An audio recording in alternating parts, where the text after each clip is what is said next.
Entonces, muchachos, en la anterior clase nos hemos quedado en origen y evolución de las células, ¿entendido? Hemos dicho justamente que hace 4.000 millones de años empezó justamente todo este proceso, ¿correcto? Sí, los leo, eso sí, tengo mi cuadradito a un lado. Entonces, sabemos perfectamente que en la sopa o caldo primordial se encontraban, era muy rica en moléculas inorgánicas y átomos también, ¿correcto? Y justamente la fuerza de la naturaleza provocó que esas moléculas inorgánicas, bueno, se transformen a moléculas orgánicas. O sea, también había justamente los átomos de carbono. Por si acaso, ¿a qué hago referencia a molécula inorgánica? A que no está compuesta por átomos de carbono, pero los átomos de carbono, muchachos, estaban disueltos ahí, ¿correcto? Estaban disueltos por ahí, pero no habían moléculas orgánicas, moléculas que dan vida. Entonces esas moléculas orgánicas y varios átomos, por la fuerza de la naturaleza, se combinaron y hicieron una sopa en la cual se formaron las primeras moléculas. Y ese tipo de síntesis se denomina síntesis prebiótica, ¿entendido? Y ahí se dieron origen a las primeras moléculas orgánicas, las que tenían compuestos de carbono, ¿entendido?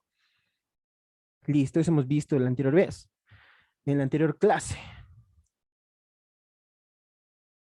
¿no? Creo que sí. Sopa o caldo primordial. ¿Se formaron los primeros síntesis prebióticas? Sí, ya.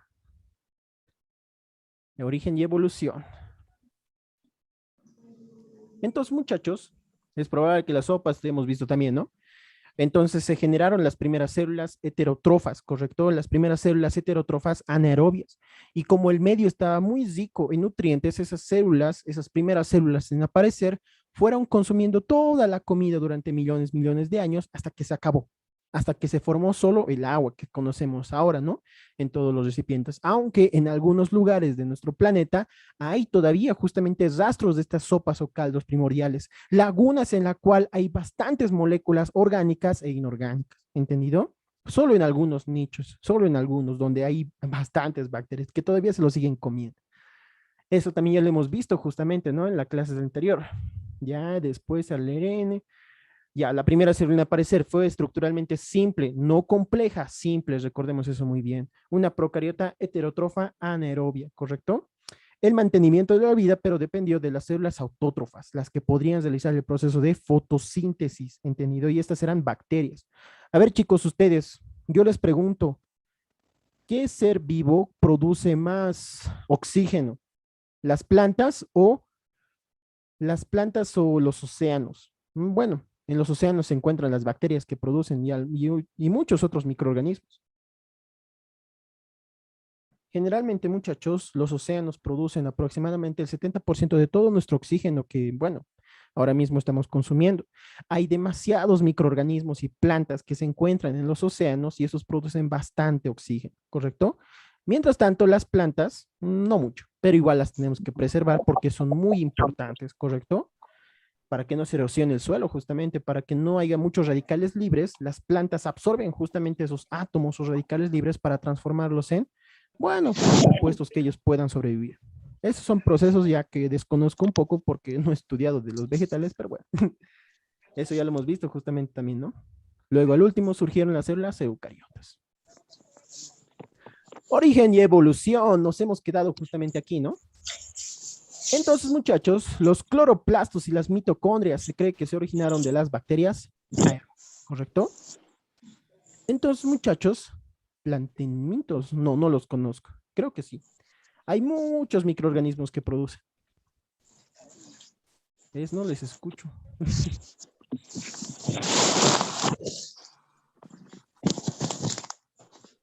A ver si. Es que no escucho lo que. Ay, pucha, ¿qué habrá pasado?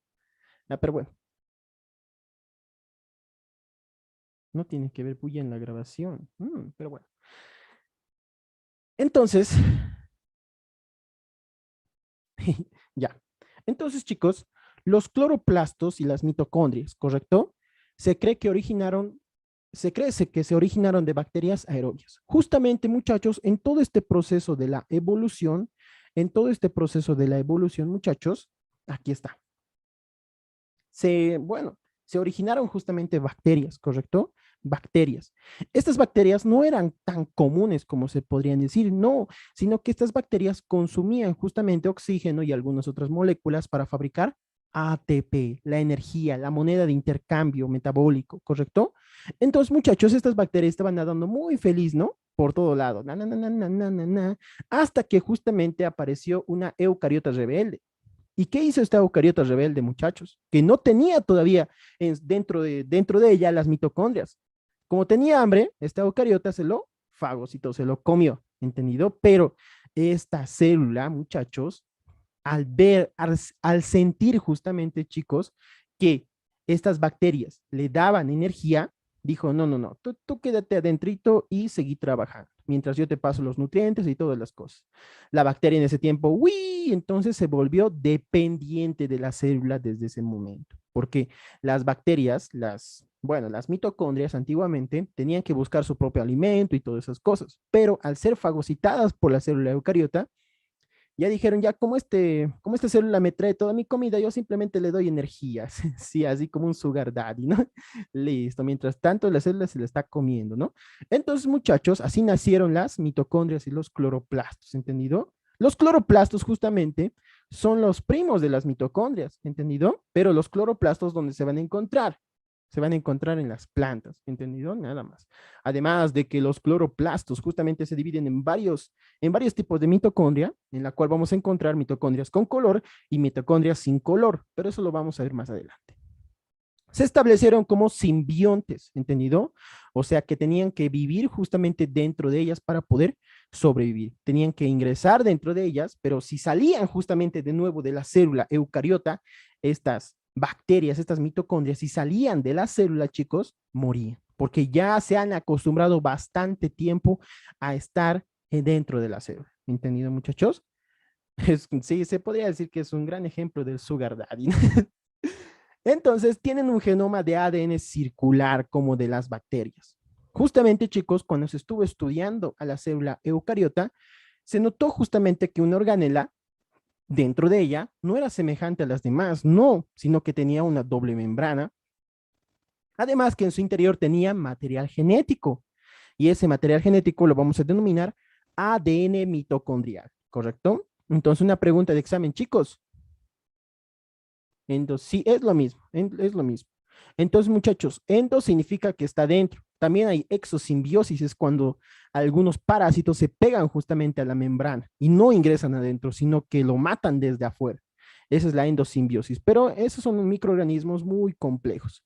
No van a escuchar nunca la exosimbiosis, a no ser que estudien a los microorganismos, ya se especializan justamente en los microorganismos. Entonces, muchachos, las mitocondrias tienen justamente material genético, ¿entendido? Ahora volvamos a la pregunta. Si la pregunta les dice, ¿el ADN nuclear es el único material genético que se encuentra en la célula? ¿Es correcto? No, para nada, sino que también la vamos a encontrar en la mitocondria. Entonces, si la mitocondria tiene material genético, también tiene que tener sus propios ribosomas, ¿correcto? Dentro de ella también, muchachos, bueno, se van a encontrar pocas, ¿entendido? Porque se ha vuelto muy dependiente de la célula, ¿correcto? La mitocondria al pasar los millones de años se volvió muy dependiente de la célula y perdió parte de su material genético. Entonces la célula le provee justamente las proteínas necesarias para que siga funcionando. Pero antes era todo una, bueno, era libre, ¿no? Cantaba libre soy, como Frozen. Entonces, muchachos, tiene el genoma de ADN circular como el de las bacterias, ¿entendido? El ADN de las mitocondrias es muy parecido justamente al de las bacterias, ¿correcto? No, se dio nomás por el proceso, o sea, el material genético tiene un lugar justamente en la cual se guarda esa información de la célula eucariota para generar la doble membrana, porque generalmente esa doble membrana está formada por los poros. Los poros van a captar a esa doble membrana, ¿entendido? Ahí se juntaron fosfolípidos para proteger el material genético. Es como hacer justamente una caja fuerte, ¿entendido? Como una caja fuerte. O ustedes guardan su dinero ahí nomás, botado. No, yo guardo justamente todo mi dinero en una caja fuerte. Ya es de las citas, pero igual sirve, ¿no? Listo, muchachos. Actualmente, las mitocondrias no se obtienen, sino que cuando la célula se está replicando, muchachos, cuando la célula se está replicando, las mitocondrias también se dividen, entendido en ese momento. Y ese proceso de división se llama división binaria, al igual que las bacterias, ¿correcto? O sea, cuando la célula entra en el proceso división celular, o sea, de una célula van a salir dos, a las mitocondrias se les da la señal justamente, dos células. A las mitocondrias se les da la señal y se les dice, miren muchachos, la célula se va a dividir ahora en dos, ustedes también tienen que hacer lo mismo a través de otras proteínas que le van a avisar. La mitocondria ya, hora de dividirnos, ¡chas! Se dividen en dos como las bacterias, ¿correcto? Listo muchachos. Entonces tiene genoma de ADN circular como el de las bacterias. Tiene dos membranas, recordemos eso muy bien. Las mitocondrias, muchachos, sí serían los únicos que se dividen. Bueno, además también lo hacen los peroxisomas. Dentro de la célula también se dividen los peroxisomas, ¿correcto? Los lisosomas ya se generan a través del, bueno, el proceso lisosomal endosomal. Pero sí, ya les voy a hablar en el tema 10, ¿correcto? Los peroxisomas, por si acaso, también se dividen por división binaria, entendido también. Luego las demás otras membranas se van a crear por el retículo plasmático liso, ¿correcto? Que ya lo hemos hablado, ¿no? ¿Se recuerdan el retículo plasmático liso, muchachos? O sea, ¿de dónde chucha salía esa membrana que está hecha llena de grasa? ¿De dónde se formaba? Del retículo plasmático liso, que se encarga de metabolizar justamente los ácidos grasos o la grasa, ¿entendido? Entonces, justamente, gracias también con la ayuda del aparato de Golgi, muchachos, se daba, bueno, la membrana, ¿correcto? Nada más. Ahora, muchachos, ¿dónde estábamos? Ya. Entonces, las mitocondrias, muchachos, tienen dos membranas, ¿entendido? Dos membranas. Una es la interna, ¿correcto? Esa es su membrana original. Esa membrana, muchachos, tiene la forma de pliegues, ¿entendido? De pliegues, como si fuera un estante, lo menciona en su texto, pero son más pliegues, ¿entendido? Mientras tanto, la membrana externa se parece más a la de la célula eucariota, porque como pueden observar, cuando la célula eucariota empieza a fagocitar a esta bacteria, la mitocondria, muchachos, se queda justamente con la membrana plasmática de la célula eucariota. Y como podemos observar, obtiene dos membranas. ¿Entendido, muchachos? Recordemos eso muy bien. La mitocondria, muchachos, tiene dos membranas. Una interna y la otra externa. La externa, muy parecida a la de la célula eucariota, ¿correcto?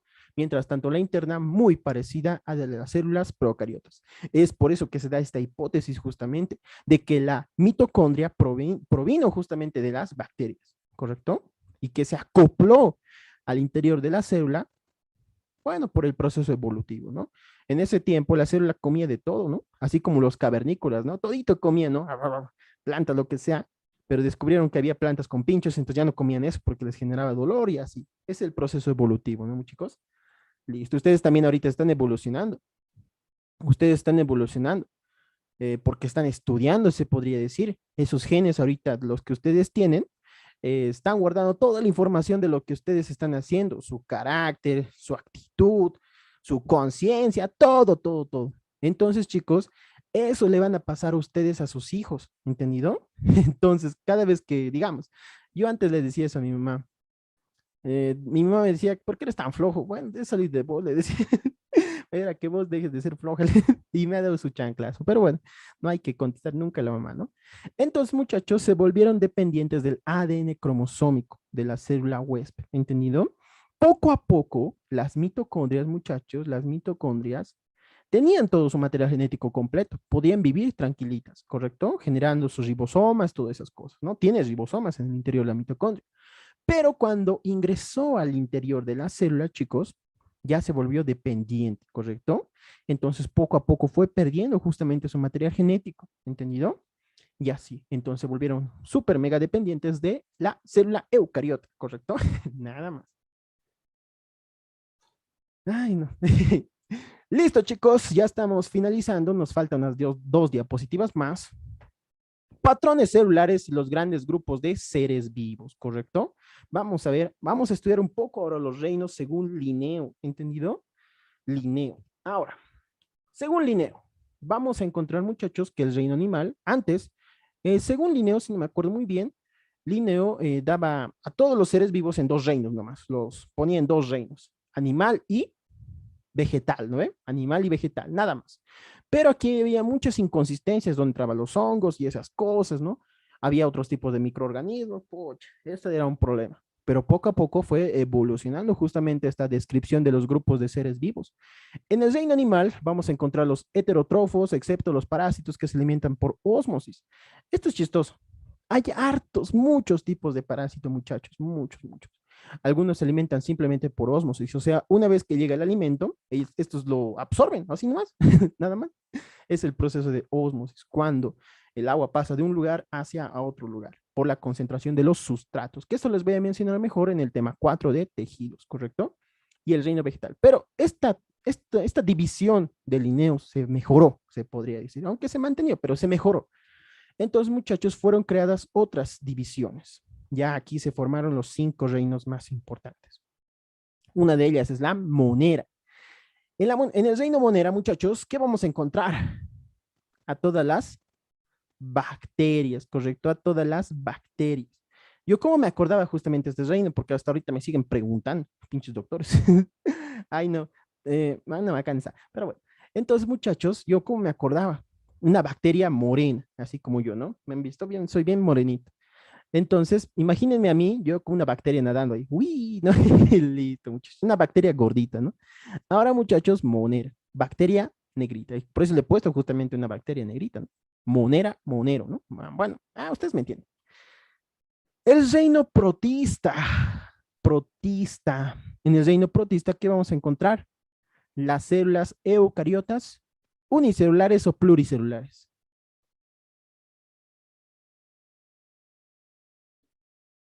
Vamos a encontrar en el reino protista, chicos, a las células eucariotas unicelulares, que son las que generalmente provocan muchas infecciones en nuestro tracto digestivo. Por ejemplo, si algún día tienes diarrea, ten por seguro de que esta es la causada. Hay muchos tipos de protistas, entendido de las células eucariotas unicelulares. Chicos, al ser unicelulares, estas necesitan buscar su alimento porque no hay nadie que le dé, ¿entendido? Es por eso que infecta o parasita también, ¿entendido? Nada más unicelular de vida sola. Mientras tanto, muchachos, los glóbulos rojos pertenecen al grupo de los seres unicelulares o pluricelulares. ¿Ustedes qué me dicen? Los glóbulos rojos pertenecen al grupo de los seres pluricelulares, porque cada célula va a cumplir una función para mantener a todo un organismo, ¿entendido? Mientras tanto, las células eucariotas unicelulares simplemente se buscan mantener por sí mismas, ¿entendido? Nada más. El reino fungi. En el reino fungi, muchachos, vamos a encontrar a los hongos, ¿entendido? Hongos que tienen bastantes características, tanto del reino, bueno, del reino animal como del reino monero, que lo vamos a ver más adelante. Ahora también vamos a encontrar el reino de las plantas, ¿no? Donde vamos a encontrar a la célula eucariota vegetal, ¿correcto? Célula eucariota vegetal, ¿correcto? Luego vamos a encontrar el reino animalia, en donde ahí, muchachos, ahí vamos a encontrar a las células eucariotas animales, ¿entendido? Nada más. Ahorita nosotros debemos estar ahí por ahí abajo, ¿no? Listo, chicos. Entonces, estos son los 5 reinos. Ahora yo como, ya les voy a repartir un poco de mis mnemotecnias para poderme acordar. Planta, me puedo acordar, plantas. Animalia, nosotros, ya listo. Fungi, ya, un hongo karateca, ¿no? Ahora, muchachos, el reino monera y protista. Estos son los más difíciles de acordarse y aunque no crean, te preguntan en el examen, ¿correcto? Entonces, recuerden muy bien, monera, una bacteria morena, entendiendo una bacteria morena. Protista, ¿qué se me viene a la mente cuando escucho la palabra protista? Protesta, ¿correcto? Protesta. Justamente estas células eucariotas unicelulares, muchachos, están protestando. Ya no quieren ser unicelulares, sino quieren que alguien les mantenga. Quieren ser pluricelulares, ¿entendido? O sea, están protestando en la puerta del Palacio de Gobierno, ¿no? Ya no queremos ser unicelulares, ya no queremos ser unicelulares, ¿no? Protestando, ¿entendido? De esa manera se pueden acordar. Ya, aunque no lo crean, esto preguntan mucho, ¿no? Ya no queremos ser unicelulares. Sí, correcto, quieren tener su garra ahí. Patrones celulares y los grandes grupos de seres vivos. Ahora vamos a ver algunas características muy importantes sobre los hongos. Los hongos, muchachos, realizan la fotosíntesis. ¿Ustedes qué me dicen? No, no realizan la fotosíntesis. ¿Entendido? No, para nada. Entonces, ¿dónde chuchas van a pertenecer estos hongos? al reino planta, ¿eh? Nada, nada que ver. Entonces le ponemos su propio reino para que no nos moleste y para que no nos confunda, ¿no? Entonces, muchachos, es por eso que, según Linneo, los hongos eran considerados vegetales, pero ellos no tenían las características de una planta o de un vegetal, ¿entendido? Entonces se lo puso en un propio reino, el reino fungi. No tienen clorofila ni otros pigmentos que le dan el color a algunas plantas, ¿entendido? Por eso generalmente son blancos, ¿entendido? Pero hay algunos hongos que son rojos, esos ya tienen bastante grupo hemo en su estructura, ¿correcto? No forman tejidos verdaderos. Estos también no van a formar tejidos. El tipo de disposición de sus células es muy aleatorio, se podría decir, ¿correcto? No van a formar unos tejidos verdaderos como lo hace nuestro cuerpo, ¿entendido? Simplemente son entramados de fibras de colágeno y entre otros donde se van a encontrar algunas células. No tiene pared de celulosa. Las células que se encuentran justamente formando a los hongos no tienen la pared de celulosa. Uno diría, ¿no? Porque nace del suelo es una planta, pero las células de las plantas, de los vegetales, chicos, su estructura va a estar compuesto por la pared de celulosa que los va a defender. No, pero esas células que van a componer a los hongos no están compuestas por celulosa. A la chingada. Entonces, si no tienen clorofila ni otros pigmentos, si no tienen celulosa, entonces, muchachos, deben almacenar glucógeno, ¿no? Deben almacenar glucógeno como reserva de energía. No. Ah, bueno, sí almacena. Pero esa característica, muchachos, es de las células eucariotas el glucógeno, ¿no ven? Sí almacenan glucógeno, porque una planta almacenaría almidón, ¿no ven? Pero justamente, muchachos, estas no almacenan almidón. Vean que por nacer del suelo no quiere decir, muchachos, no quiere decir que tenga las características de una planta, ¿entendido? Y recuerden esto bien, muchachos, no almacena almidón, ¿correcto? Se podría decir que es lo más parecido a una célula eucariota, ¿correcto? Animal, pero crece del suelo, crece del suelo. Eso es lo raro, ¿no? Yo quisiera estudiar los hongos más a profundidad, pero tal vez en otra vida. Me parecen muy interesantes. Hay algunos hongos, hay algunas células justamente que en los hongos producen muchos estupefacientes. Ay, no, estoy hablando de muchas cosas. Vamos con lo siguiente. Patrones celulares y los grandes grupos de los seres vivos. Listo, chicos, esta es la última diapositiva. Vamos a ver qué tenemos aquí. La filogenia. Entonces, muchachos, ¿qué es la filogenia? ¿Alguien sabe? Mientras tomo mi refresquito. ¿Qué es la filogenia?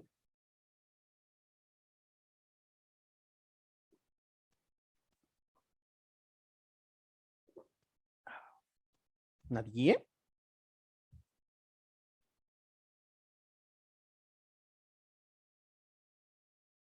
Sí, correcto, está bien. Una buena idea. En la filogenia, muchachos, vamos a estudiar el material genético de los organismos, de todos los organismos, ¿entendido? A través de un estudio justamente evolutivo. Vamos a ver de dónde ha salido esto, y eso nos puede ayudar mucho a comprender cómo se generan algunas proteínas, cómo se pueden diagnosticar algunas enfermedades, de dónde provienen y eso, ¿correcto? Entonces, para eso sirve la filogenia, para estudiar el material genético de cada ser vivo. Pero, muchachos, ¿qué es lo que se estudia más en un ser vivo, en el proceso evolutivo? ¿Qué es lo que casi no cambia nunca? El ARN ribosomal o los ribosomas, que los vamos a ver ahorita. La secuencia de nucleótidos en el ARN de los ribosomas es una buena manera de estudiar la filogenia. Generalmente el ARN no cambia mucho, muchachos. Entonces, recordemos muy bien, vamos a empezar de lo simple a lo complejo. ¿Entendido? Vamos a comenzar de lo simple a lo complejo. Ustedes siempre se ponen a lo complejo y listo. Uy, no, así van a tardar un chingo, ¿entendido? Sé que al principio, muchachos, siempre es aburrido y doloroso, pero una vez que ya estás muy adelantado, te empieza a gustar. Por ejemplo, chicos, yo corría un buen tiempo, estaba bien, era una bola de grasa, pesaba 110 kilos, ¿correcto? Entonces me puse a correr a la laguna. Los primeros días apenas daba unos 20 pasos, ya estaba queriendo botar a mi alma. Ah, salte de aquí de una vez, vámonos con San Pedro, ¿no? Pero poco a poco me puse las pilas y me fui al McDonald's a comer un chicharrón. Nada, mentira. Entonces, chicos, poco a poco mi cuerpo se fue acostumbrando justamente al trote. Yo trotaba siempre a las 10 de la noche.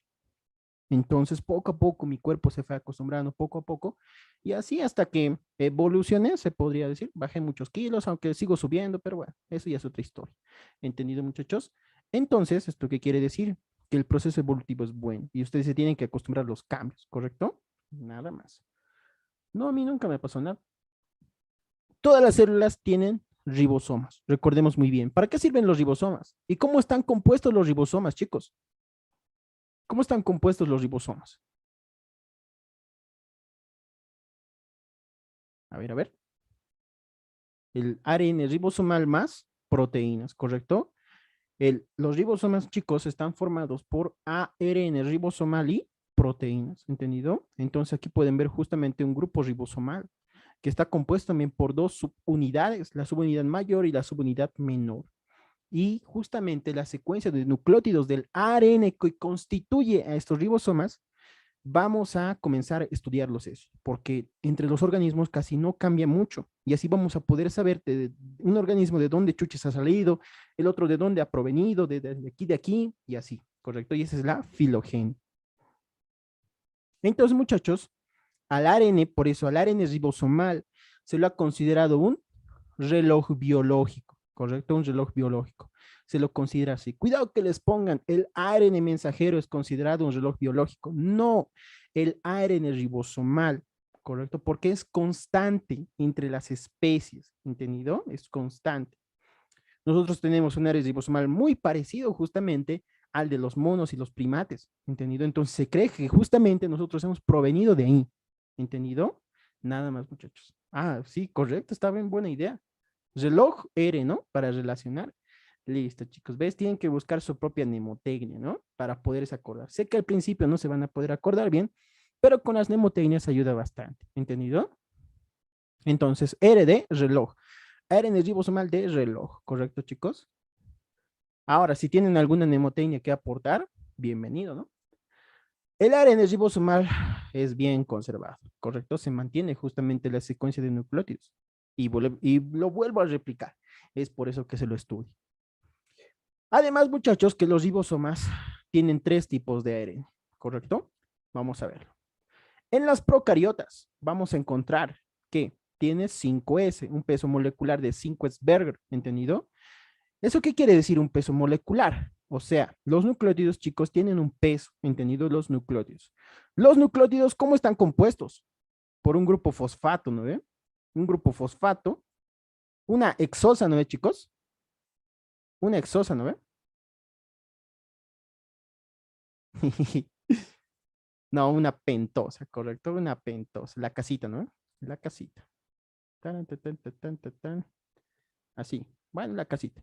Entonces, muchachos, y también por una base nitrogenada. Vamos a ponerlo con blanquito. Ahora, muchachos, este es un nucleótido, el grupo fosfato, la pentosa y la base nitrogenada. ¿Entendido? Ahora, muchachos, ¿qué es un par base? ¿Alguien sabe? Un par de nucleótidos. Por ejemplo, aquí puede haber otro nucleótido. El par base, al revés, la casita, ¿no? Y aquí el grupo fosfato. Eso ya lo hemos visto justamente en el tema 3, ¿no? Este es un par base. Y justamente se cuentan así, los pares bases, ¿entendido? Un par base. Entonces, generalmente esto vamos a utilizar en el tema 9. Ahora, muchachos, las procariotas, en la estructura de su ribosoma va a tener un ARN que va a pesar 5 Sberger, ¿entendido? Y ese ARN que tiene, ese ARN ribosomal que tiene un peso molecular de 5 Sberger, tiene aproximadamente 125 nucleótidos. Aquí hay un nucleótido y así. Pero esto es un ADN, ¿no? Este es un ADN. Ahorita los ARN, recordemos, chicos, solo tienen una cadena, ¿correcto? Solo tienen una cadena, ¿entendido? Nada más. O, a ver, ¿qué tipo de ARN, muchachos, tiene entre sus cadenas, forman un doble enlace? ¿Qué tipo de ARN forma un doble enlace entre sus cadenas? Lo hemos visto, ¿no? El ARN de transferencia que tiene la forma de trébol, ¿no? Así.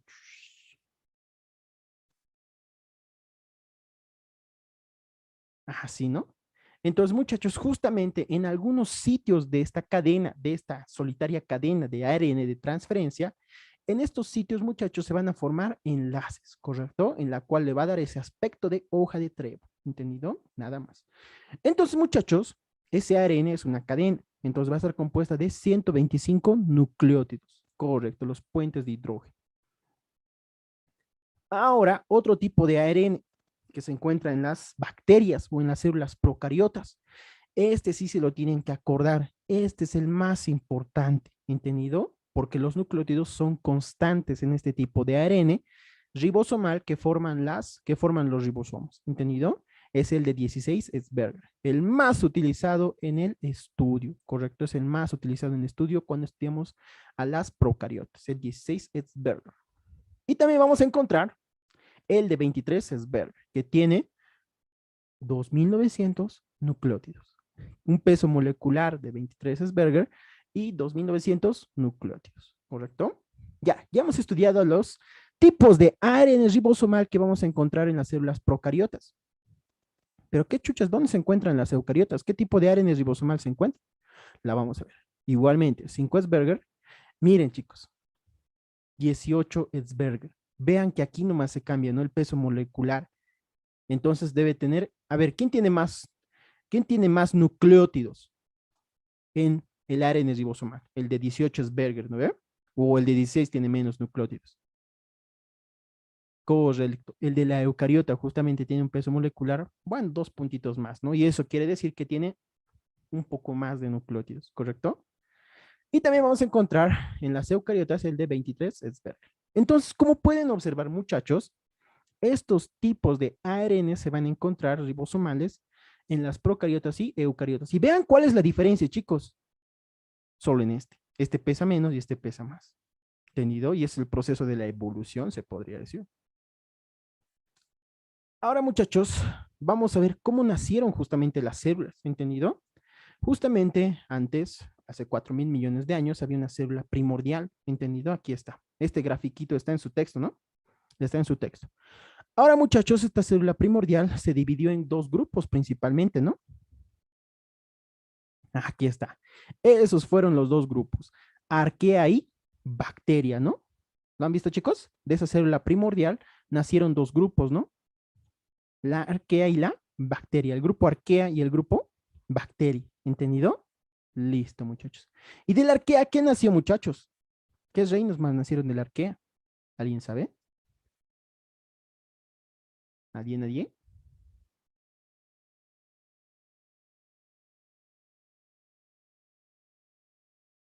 Ajá, aquí está.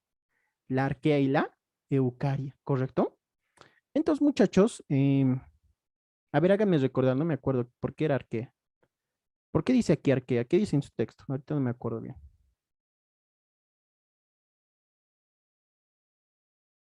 Tan, tan, tan. Deme solo una palabrita y me voy a acordar. ¿Qué significa? ¿Qué les hace referencia a arquea en su texto?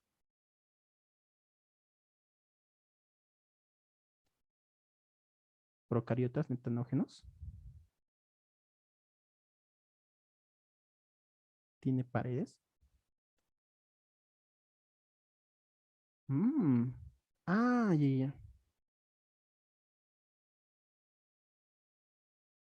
Comprende los metanógenos. Ah, ya, estos otros son otros tipos de bacterias. Paredes sin proteoglicanos. ¿Están buscando en Google o en su texto? Seguro en Google están buscando.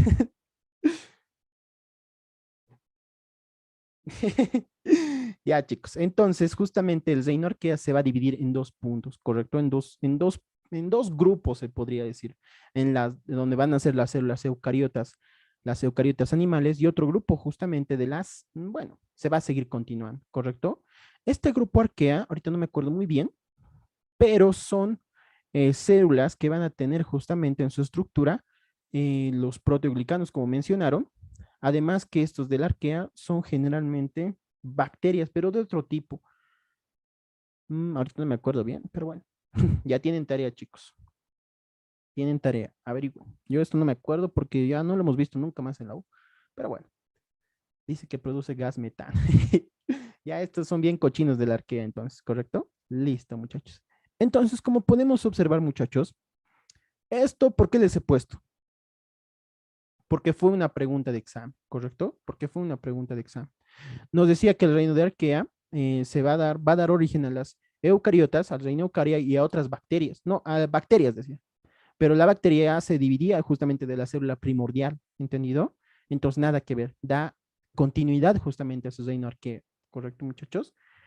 Eucaria sí sería de las células eucariotas, ¿correcto? De las células eucariotas. Nada más. A ver, lo voy a leer un poquito. Ay, pucha, no tengo mi texto. Pero bueno. Listo, chicos. Tienen tarea. Van a dilucidar qué es arquea. Yo ahorita me puedo acordar, pero nada, solo lo he leído una vez. Ahí tengo que finalizar bien. Taran, tan, tan, tan, tan. Eucaria, arquea. Ah, ahora sí. Listo, chicos. Gracias. Eso sería todo.